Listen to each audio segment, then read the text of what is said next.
So we're here outside the White House, and it is the biggest election seen in a generation. It's easily the closest election between Kamala Harris of the Democrat Party and Republican Donald Trump. It is a fight to the finish. It hasn't gotten this close in a U.S. election since Bush versus Gore, and that was almost a generation ago. That was 24 years ago in the year 2000, which ultimately went up to the Supreme Court, and the Supreme Court decided who was the president then.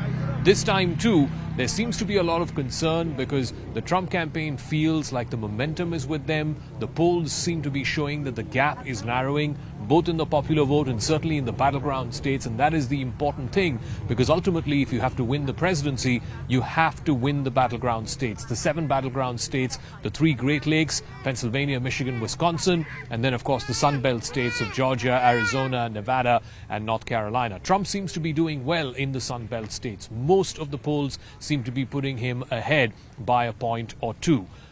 That, of course, would take him just inches closer to the 270 mark, which is required for him to win the Electoral College. Kamala Harris, on the other hand, is holding on by a wafer-thin, less than 1% margin in the Great Lakes states, which is Pennsylvania, Michigan, and Wisconsin.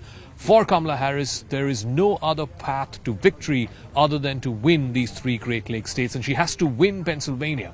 It is the biggest of the battleground states. It's 19 Electoral College votes. If she does not win Pennsylvania, then she has to win all of the other battleground states. She has to win 6 out of 7, and that, at this point of time, at least according to the opinion polls, doesn't seem to be the case. She's trailing Trump in most of the Sun Belt states. So the clearest path to victory for Kamala Harris is to win the 3 Great Lakes states, the Blue Wall states as it's known, the old Rust Belt states of Wisconsin, Michigan, Pennsylvania.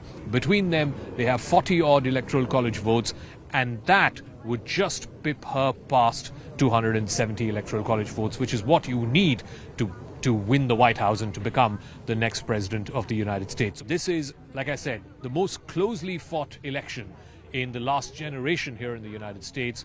If Kamala Harris wins, she could go on to become the first woman president of the United States, thereby making history. If Donald Trump wins, he gets a second term, something that he feels was stolen away from him in 2020 by Joe Biden. But, like I said, the polls are virtually in a dead heat when it comes to the popular vote. It boils down to the half a dozen or so battleground states, where again, right now the polls are suggesting it's absolutely evenly split between Harris retaining the Blue Wall states of Wisconsin, Michigan, Pennsylvania, and Trump doing relatively better in the Sun Belt states of Georgia, Arizona, Nevada, and North Carolina. Which way will this great American election go? That is something that we will know on the 5th of November.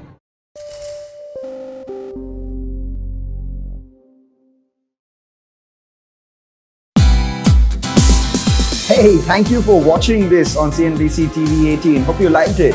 For more such interesting news and updates, follow CNBC TV18 on all the social media platforms.